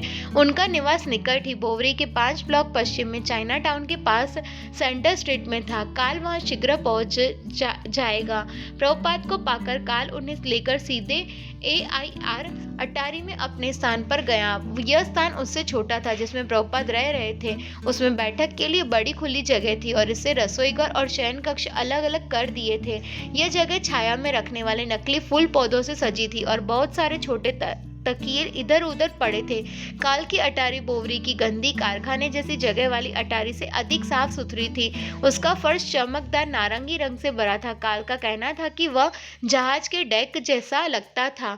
उसकी दीवारें और भीतरी छत सफेद थी और छत पर लगे 7 रोशनदानों से आने वाले प्रकाश से कमरा आलोकित रहता था। काल और ईवा ने स्वामी जी को एक कोने में बसा दिया। प्रभुपाद अपना सब सामान डेविड की अटारी में छोड़ आए थे और वहां फिर न जाना चाहते थे, इसलिए कुछ जरूरी सामान लाने के लिए वह काल वहां गया। प्रभुपाद ने उसे कहा कि अधिकतर सामान जिनमें उनकी पुस्तकें, बक्से और टैप रिकॉर्डर सम्मिलित है, वैसे के वैसे नहीं वहीं छोड़ दो। यद्यपि उस समय तक डेविड पर LSD का प्रभाव कम हो गया था, किंतु वह फिर भी सनकी बना रहा। जब काल उनकी अटारी पर पहुंचा तो उसका दरवाजा बंद था और डेविड अंदर था। वह किसी को अंदर आने देने से डर रहा था, यद्यपि अंत में वह राजी हो गया। उसने सभी खिड़कियां बंद करके उसमें ताले लगा दिए थे, जिसमें कमरा असह्य रूप में गर्म और घुटनकारी हो गया था। बिल एस्टिन भी उसी दिन वहां आ गया था। उसने डेविड की दशा का वर्णन यह कहकर किया कि उसे नार्कोसाइकोसिस अथवा मादक द्रव्य जात स्नानीय बीमारी हो गई है। यदि भी डेविड को इसका दुख था कि वह स्वामी जी पर उत्तेजित हो उठा था, किंतु बिल और काल में से कोई भी इसे ठीक नहीं कर सकता। समझता था कि स्वामी जी उसके साथ फिर से रहे। स्पष्ट था कि अटारी में राधा कृष्ण मंदिर बनाने की सारी संभावनाएं प्रभुपाद के लिए समाप्त हो गई थी। काल और बिल प्रभुपाद का कुछ सामान इकट्ठा करके ले गए और डेविड अटारी में पीछे रहता गया। उसे एकांत चाहिए था। काल ईयर जेम्स प्रभुपाद की रहन सहन की आदतें जानता था और वह चाहता था कि एक ऐसा उपयुक्त स्थान मिल जाए जहां वे रहकर कार्य कर सके। उसकी अटारी के लिए एक सिरे पर उसका अध्ययन कक्ष था। उसने उसे ही स्वामी जी के लिए नियत कर दिया। काल ने उसमें एक गद्दीदार मंच बना दिया और कमरे को इस तरह व्यवस्थित कर दिया कि अभ्यागत उसके आसपास अर्धवृत्त बनाकर फर्श पर बैठ सके। काल की पत्नी को किसी स्वामी जी को घर में रहने देना बिल्कुल पसंद नहीं था, पर किसी तरह वह कुछ गद्दों पर उनके लिए भारत के मद्रासी कपड़े के कवर लगाने पर राजी हो गए। कुछ समय तक सब कुछ ठीक चलता गया। प्रभुपाद अपनी सुबह शाम की कक्षा लेते रहे और बोवरी के हिप्पियों के झुंड में से बहुत से वहां आते रहे। प्रभुपाद के नियमित अभ्यागतों में से 3 उसी मंजिले में रहते थे और कुछ अन्य, जिसमें कार्ल का भाई भी था, उस ब्लॉक के पास में रहते थे। माइकल ग्रांट, जेम्स ग्रीन और डेविड एलन भी एक बार वहां आए। डान नाथनसन, एक कलाकार, मैं उस दिन काल की अटारी में था और स्वामी जी घूमते हुए वहां आ गए। मुझे पहले से ही मालूम था कि डेविड के यहाँ से वहां चले आए हैं। उनके पास अधिकतर गवई आते थे। उस दिन वे उनके साथ सवेरे की व्यक्तिगत बैठक का आनंद ले रहे थे और सचमुच यह बहुत आश्चर्यजनक था, क्योंकि वे लगभग रात भर जगने वाले लोग थे और स्वामी जी अपनी 1 घंटे की बैठक सवेरे 6 बजे करते थे। वे अपने हाथ के मंजीरों से डॉट डॉट डा की ध्वनि करते हुए कीर्तन में उनका नेतृत्व करते थे। यह विचित्र लगता था, क्योंकि यद्यपि वे खूब पढ़े लिखे लोग थे, वे गहरे नशेबाज थे, किंतु कुछ समय तक उनमें से 9-10 गवैये स्वामी जी के कीर्तन में प्रत्येक दिन सवेरे जाते रहते और इसमें से उन्हें बड़ा आनंद आता था कि वे सब कुछ सवेरे करते हैं। काल को लगा कि जो सर्जक समुदाय स्वामी जी से मिलने उनके कला कक्ष में आता था, वह शीघ्र ही उनके कीर्तन की मनोदशा में प्रविष्ट हो गया, किंतु वे लोग इसका प्रयोग अपने ढंग से अपनी निजी अंतर्दृष्टियां और भावातिरेक के संवर्धन में कर रहे थे। भक्ति के अनुशासन अथवा भगवान कृष्ण की अनन्य उपासना को अंगीकार करना उनका वास्तविक उद्देश्य नहीं था। किसी वास्तविक आध्यात्मिक पुरुष के रूप में उनका पहला संपर्क प्रभुपाद से हुआ था, तथापि कुछ समझने बूझने का प्रयत्न किए बिना ही वे उनके कीर्तनों में और जो कुछ वे कहते थे उसमें तल्लीन हो गए थे। काल उनको आमंत्रित करता, हैं आइए, यही सच्चा है, यही वास्तविक है, आप इसे पसंद करेंगे, यही संगीत है, यही नृत्य है, यही महोत्सव है। काल ने देखा कि लोगों को स्वामी जी के समक्ष रहना, कीर्तन में ध्यान लगाना और उनके द्वारा तैयार किए गए व्यंजनों को ग्रहण करना अच्छा लगता था। कदाचित उनकी रचनात्मक अंतर्दृष्टि के क्षणों के अतिरिक्त यह अनुभव उसके पूर्व अनुभव से सर्वथा भिन्न था। तथापि प्रभुपाद की उपस्थिति मात्र काल और इवा के लिए कठिनाई का कारण बन गई। अमेरिका के अपने संपूर्ण अधिवास काल में स्वामी जी किसी के लिए इससे अधिक असुविधाजनक और अवांछनीय अतिथि कभी नहीं बने। काल के कला कक्ष की व्यवस्था इस प्रकार की गई थी कि उसमें वह और उसकी पत्नी अकेले रह सके और शयन कक्ष, रसोईघर और बैठक का प्रयोग जैसे चाहे वैसे कर सके। यदि वे मारीजू आना पीना चाहे, मांस खाना चाहे या और कुछ करना चाहे तो इसमें उन्हें पूर्ण स्वतंत्रता थी। पर काल का घर था, यहाँ वह अपनी पत्नी ईवा, अपने कुत्तों और अपने बिल्लियों के साथ रहता था, किंतु अब उन्हें स्वामी जी के साथ इसे बांटना पड़ रहा था। ईवा के लिए स्थिति लगभग तत्क्षण असह्य हो गई। अपने घर में स्वामी जी की उपस्थिति उसे बुरी लगने लगी। काले पति और अच्छी नौकरी वाली वह एक स्वतंत्र श्वेत महिला थी। स्त्रियों के संबंध में स्वामी जी के विचार उसे पसंद नहीं थे। उसने काफी पुस्तकें नहीं पढ़ी थी, न ही उनकी कक्षाओं में गई थी, किंतु उसने सुना रखा था कि संतानोत्पत्ति के अतिरिक्त स्वामी जी यौन संभोग के विरुद्ध थे और उनके विचार के अनुसार स्त्री को लज्जाशील और पतिव्रता होना चाहिए और तथा अपने पति के आध्यात्मिक जीवन में सहायता करनी चाहिए। वह स्वामी जी के 4 नियमों के विषय में जानती थी। मांसाहार नहीं, अवैध यौन संबंध नहीं, मद्य सेवन नहीं, द्रुत क्रीड़ा नहीं। और ईवा यह निश्चित ही नहीं चाहती थी कि स्वामी जी काल की जीवन शैली को अपने अनुकूल परिवर्तन करने का प्रयत्न करे और उन्हें यह अपेक्षा बिल्कुल नहीं करनी चाहिए थी कि वह नौकरानी की तरह उनकी टहल करेगी। उसे ऐसा आभास हुआ कि वह जो कुछ करती थी, स्वामी जी लगभग उन सभी चीजों का विरोध करते थे। यदि वह उनकी सलाह लेती तो वे संभवतः उस नशीली दवाएं उनमें से मना कर देते, उसके कुत्तों बिल्लियों को हटा देते, शराब पीना छोड़ देंगे और गर्भ विरोधी यौन संबंध न करने को कहते। यदि स्वामी जी की चले तो उन्हें केवल कुछ निश्चित समयों में ही खाना होगा और कुछ निश्चित चीजें ही। ईवा को धूम्रपान की गहरी लत थी, इसलिए स्वामी जी संभवतः उसके आसपास रहना पसंद नहीं करेंगे। वो उनसे भिड़ने को तैयार थी, किंतु प्रभुपाद ऐसे नहीं थे कि किसी दूसरे के घर में रहते हुए वे उससे असह्य अपेक्षा कर रखे। वे अटारी के अपने निर्धारित कोने में रहते थे और किसी न किसी प्रकार की मांग करते थे, न आलोचना करते थे। क्या उन्होंने बटलर में अपने मेजबानों को मांस खाते नहीं देखा और केवल इतनी टिप्पणी की थी, इस विषय में कुछ न सोचे। फिर भी उनकी प्रभावपूर्ण आध्यात्मिक उपस्थिति से ईवा को इस बात का दुख था कि काल की उनसे भेंट क्यों हुई। ईवा के लिए स्वामी जी प्रतिकूल शक्ति स्वरूप थे और अपनी खुली और स्वतंत्र प्रकृति के कारण उसने स्वामी जी को इससे अवगत करा दिया। जैसे ही स्वामी जी कहते थे कि क्या वह उनके लिए कोई वस्तु ला सकती है, ईवा झट उत्तर देती, आज स्वयं ले आए। कैरोल बेकर ने देखा कि स्थिति अत्यंत असुविधाजनक और तनावपूर्ण हो गई थी। ईवा बहुत रुष्ट थी। ईवा ने कैरोल से शिकायत की कि वह अटारी का किराया दे रही थी, बड़ा कड़ा परिश्रम कर रही थी और यह व्यक्ति उनकी जीवन शैली को बदल देने की कोशिश कर रहा है। कैरोल ईवा प्रभुपाद के उपदेशों को स्वीकार नहीं कर पा रही थी और वह काल के ऊपर उनके प्रभाव को भी स्वीकार नहीं कर पा रही थी। वह अपने आप को बाध्य अनुभव नहीं करती थी, किंतु वह यह अनुभव करती थी कि स्वामी जी के कारण काल अपने आप को प्रतिबंधित अनुभव कर रहा है। ईवा की मुख्य आपत्ति यही थी कि स्वामी जी काल को प्रभावित कर रहे थे। काल के साथ उसका संबंध हाल में ही आरंभ हुआ था और काल को मालूम था कि ईवा को उसका अधिकतर समय चाहिए। काल अपनी पत्नी से सहमत था, फिर भी वह स्वामी जी को अस्वीकार नहीं कर सकता था। भारतीय संगीत, कविता और धर्मों में उसकी रुचि थी और स्वामी जी के रूप में उसे अपने ही घर में भारतीय संस्कृति के सभी पक्षों से पारंगत एक जीता जागता अधिकारी मिल गया था। प्रभुपाद उनके रसोई घर में अपना भोजन बनाने लगते। जो भारतीय पाक विद्या की कला सीखने की जिज्ञासा लिए हुए काल तुरंत वहां पहुंच जाते। काल स्वामी जी से यह भी चाहते थे कि उसे मृदंग बजाना सिखा दे। स्वामी जी और काल साथ बैठे लंबे समय तक बातें किया करते। कैरोल काल ऐसा कुछ बनने का प्रयत्न कर रहा था जैसे वास्तव में वह था नहीं, किंतु वह स्वामी जी को कभी यह संकेत न देता कि उन्हें इसके वहां से चले जाना पड़ेगा। मुझे विश्वास है कि स्वामी जी इतने कुशाग्र बुद्धि वाले थे कि वे इस तनाव को समझ जाएंगे और वे यथाशीघ्र अन्यत्र चले जाने का प्रयत्न करने लगेंगे।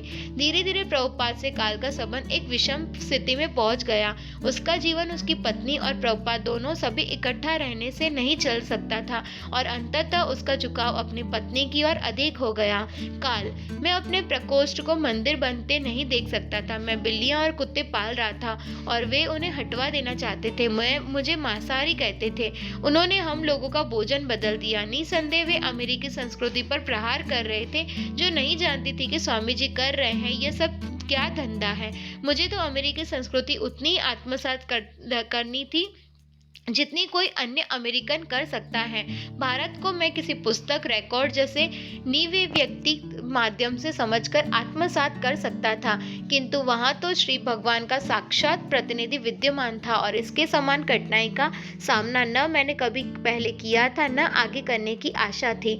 प्रभुपाद की उपस्थिति में से काल को जो परेशानी हो रही थी उसके प्रति वे असंवेदनशील नहीं थे। वे किसी को कष्ट नहीं देना चाहते थे और निसंदेह वे अपने और ईवा जैसे सभी लोगों को कष्ट से बचा सकते थे यदि वे अमेरिका न आए होते, किंतु उन्हें आराम या कष्ट की ईवा को प्रसन्न अथवा अप्रसन्न करने की कोई चिंता नहीं थी। वे कृष्ण भावनामृत सिखाना चाहते थे। प्रभुपाद का एक मिशन था और काल की अटारी इसके लिए उपयुक्त आधार नहीं प्रतीत हो रही थी। प्रभुपाद के सभी मित्र सहमत थे। उन्हें इस कार्य के केंद्र की ओर अधिक बढ़ना चाहिए। बोवरी और चाइना टाउन केंद्र से बहुत दूर थे। वे उनके लिए एक नया स्थान खोजेंगे। कठिन परिस्थितियों से विवश होकर जिन्हें उन्होंने कृष्ण का अनुग्रह माना था, प्रभुपाद धैर्यपूर्वक बैठे रहे। वे किसी को परेशानी में नहीं डालना चाहते थे। फिर भी दिन रात वे कृष्ण भावनामृत के विषय में बोलते रहे। काल ने उन्हें विश्वास दिलाया कि आधे दर्जन लोग उनके लिए नया स्थान खोजने में लगे हैं, इसलिए उसे पाने में अधिक समय नहीं लगेगा। वे सब मिलकर किराए के भुगतान में उनकी सहायता करेंगे। एक सप्ताह बीत गया और स्वामी जी के उपयुक्त किसी को कोई स्थान नहीं मिल पाया। एक दिन प्रभुपाद ने सुझाव दिया कि वे और काल दोनों ही घूमते हुए माइकल ग्रैंड के यहाँ चले और उसे सहायता के लिए कहे। माइक एक दिन बड़े सवेरे किसी ने मुझे जगा दिया और यह काल का फोन था। वह कह रहा था, स्वामी जी और मैं इस समय टहलने निकले हैं और हमने सोचा है कि हम आकर तुमसे मिले। मैंने कहा, लेकिन अभी तो बहुत सवेरा है। और वह बोला, ठीक, पर स्वामी जी तुमसे मिलना चाहते हैं। वे कहीं निकट ही थे, सड़क के आसपास ही, इसलिए मुझे जल्दी कपड़े पहनने पड़े और जब तक मैं दरवाजे पर पहुंचूं वे वहां आ गए थे। मैं बिल्कुल ही तैयार नहीं था, किंतु मैंने उन्हें ऊपर आमंत्रित किया। टेलीविजन पिछली रात से चल रहा था और उस पर कुछ व्यंग्य कार्टून चल रहे थे। स्वामी जी मेरे और काल के बीच सोफे पर बैठ गए। मैंने एक बिल्ली पाल रखी थी। बिल्ली उछलकर स्वामी जी की गोद में बैठ गई और उन्होंने अचानक उसे फर्श पर फेंक दिया। हम बातें करने लगे, किंतु स्वामी जी ने टेलीविजन पर आ रहे व्यंग्य चित्रों को देखा और कहा, यह पागलपन है। एकाएक मुझे ध्यान आया कि टेलीविजन पर चल रहा था वह अनावश्यक था और मैं जल्दी से यह कहकर उठा, हाँ यह व्यर्थ है, और उसे बंद कर दिया। बातें करते हुए प्रभुपाद ने माइक को यह जताने की कोशिश की कि काल और ईवा के साथ रहना उनके लिए कितना कठिन था। माइक उनकी बात सुनता रहा, किंतु क्या स्वामी जी ने निश्चय कर लिया था कि वे बोरी की अटारी में वापस जाकर डेविड एलन के साथ नहीं रह सकेंगे? केवल उस एक घटना के अतिरिक्त वहाँ की व्यवस्था बहुत सुंदर थी। क्या ऐसी नहीं थी? प्रभुपाद ने समझाया कि अत्यधिक LSD के सेवन से डेविड पागल हो गया था, वह खतरनाक बन गया था। माइक ने प्रभुपाद को अविश्वास की दृष्टि से देखा।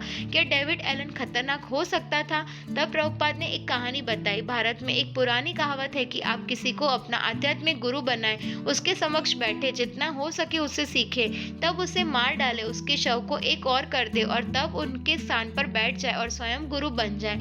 तब जब प्रभुपाद बोल रहे थे, माइक ने अनुभव किया कि डेविड खतरनाक हो गया था, अतः उसने और कोई विवरण नहीं पूछा। माइक समझ गया कि स्वामी जी उसे सहायता चाह रहे थे और जब वे तीनों सोफे पर बैठे थे तो माइक और काल ने धीरे से सिर हिलाकर सहमति प्रकट की। स्वामी जी माइक की ओर देख रहे थे और माइक सोचने की कोशिश कर रहा था, तो हम स्वामी जी की सहायता कैसे कर सकते हैं? काल ने बीच में कहा। माइक ने स्पष्ट किया कि वह पियानो बजाने वाला कलाकार था और उसे प्रतिदिन अभ्यास करना होता है। उसके पास 2 पियानो, 2 जोड़ी तबले, एक वाइब्राफोन और अन्य वाद्य यंत्र थे जो वहीं उसकी अटारी में रखे थे।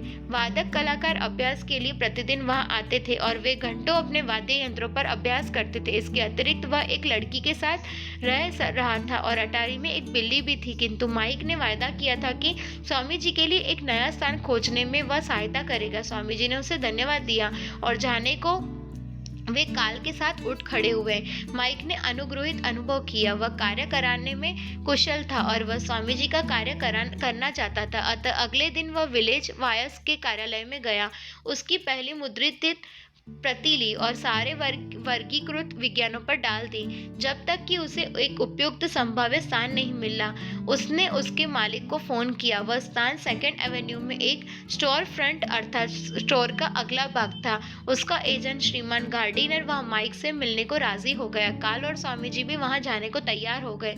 श्रीमान गार्डिनर और माइक वहां पहले पहुंचे। माइक ने देखा कि स्टोर फ्रंट की सामने वाली खिड़की के ऊपर हाथ द्वारा विचित्र ढंग से अंकित मैचलेस गिफ्ट का नाम पट लगा था। श्रीमान गार्डिनर ने स्पष्ट किया कि यह उनका विशेष नाम था, जब यह स्थान उपहार बेचने वाली एक ऐसी दुकान के रूप में था जिसकी याद लोगों को अब भी दुखी बनाती है। माइक ने स्वामी जी के बारे में वर्णन करते हुए उन्हें भारत का एक आध्यात्मिक नेता, विख्यात लेखक और संस्कृत का विद्वान बताया। किराए के एजेंट पर उसका अच्छा प्रभाव पड़ता मालूम हुआ। प्रभुपाद और काल के पहुंचने और प्रत्येक के आत्मीयता पूर्ण परिचय के तुरंत बाद श्रीमान गार्डिनर ने उन्हें एक छोटा स्टोर फ्रंट दिखाया। प्रभुपाद, काल और माइक ने सावधानी पूर्वक उसकी संभावनाओं के विषय में विचार किया। स्टोर फ्रंट खाली, सादा और अंधेरा था। उसमें बिजली नहीं लगी थी और उसमें फिर से पेंट करने की आवश्यकता थी। यह बैठकों के लिए उपयुक्त था, किंतु स्वामी जी के रहने के लिए नहीं। किंतु $125 प्रति मास की दृष्टि से वह ठीक लगता था। तब श्रीमान गार्डिनर ने पीछे के आंगन के ठीक पार स्टोर फ्रंट के बिल्कुल पीछे दूसरी मंजिल पर एक अटारी दिखाई। $71 और अधिक किराया देने पर स्वामी जी वहां रह सकते थे। यद्यपि श्रीमान गार्डिनर को फिर से उसे पेंट करवाना होगा। कुल किराया $196 होगा और काल, माइक और अन्य लोग मिलकर इसकी व्यवस्था करेंगे। प्रभुपाद का विचार श्रीमान गार्डिनर को अपने प्रगतिशील कृष्ण भावनामृत संघ का प्रथम विधिवत न्यासी यानी ट्रस्टी बनाने का था। परस्पर वार्तालाप के बीच उन्होंने श्रीमद श्रीमद् भागवत के 3 खंड श्रीमद् गार्डिनर को उपहार में दिए और आवरण पृष्ठ के भीतर व्यक्तिगत समर्पण अंकित किया और तब हस्ताक्षर किए। एसी भक्ति वेदांत स्वामी। श्रीमद् गार्डिनर ने स्वयं लेखक से ये पुस्तकें प्राप्त करके गर्व और सम्मान का अनुभव किया। वे कृष्ण भावनामृत के नए संघ का न्यासी यानी ट्रस्टी बनने और इसलिए संघ को $20 प्रति मास देने को राजी हो गए। श्रीमद् गार्डिनर को अटारी को पेंट कराने के में 1 सप्ताह लगा। इस बीच माइक ने उसमें पानी और बिजली की व्यवस्था कर दी और टेलीफोन लगवा दिया। काल और उसने अपने मित्रों की सहायता से पहले महीने का किराया भी जमा कर लिया। जब सब कुछ तैयार हो गया तो माइक ने काल के निवास पर प्रभुपाद को टेलीफोन कर दिया। अब स्वामी जी को उनके नए स्थान पर ले जाने का समय आ गया था। उस समय जो थोड़े से मित्र वहां थे वे स्वामी जी के साथ बोवरी वाली अटारी में गए। भले ही वे उनके समर्पित शिष्य बनने को तैयार न रहे हो, किंतु पहले महीने का किराया जुटाने में योग देने और उनकी वस्तुओं को यथास्थान रखने में सहायता करने को वे सर्वथा स्वेच्छा से तैयार थे। अटारी में उन्होंने स्वामी जी की वस्तुओं को एक एक करके एकत्र किया और तब बोवरी से पैदल चल पड़े। प्रभुपाद की वस्तुओं से लदा हुआ यह 6 व्यक्तियों का काफिला लगता था। माइकल रॉबर्ट द्वारा प्रदत्त टेप रिकॉर्डर लिए था और स्वामी जी ने भी 2 सूटकेस उठा लिए थे। वे सारा कार्य इतनी तेजी से कर रहे थे कि जब तक वे मार्ग पर बहुत आगे नहीं बढ़ गए और माइक की बाहें नहीं दुखने लगी, उसे यह विचार नहीं आया कि हमने एक मोटर कार क्यों नहीं कर ली। जून का अंत था और ग्रीष्म काल का धुंधला सूर्य बोवरी के जंगल पर अपनी गर्मी बरसा रहा था। यह विचित्र काफिला चलता रुकता, एक ब्लॉक से अधिक लंबाई तक फैला हुआ धीरे धीरे आगे बढ़ रहा था। प्रभुपाद अपने सूटकेसों से जूझते हुए ग्रैंड ब्रूम तथा स्प्रिंग गलियों के बीच भोजनालयों, दुकानों और लंबे लैंब भंडारों की अनंत प्रतीत होने वाली पंक्तियों के सामने से चले जा रहे थे। कभी कभी वे रुकते और सूटकेसों को जमीन पर रखकर विश्राम कर लेते। वे अंतिम रूप से बोवरी को छोड़ रहे थे।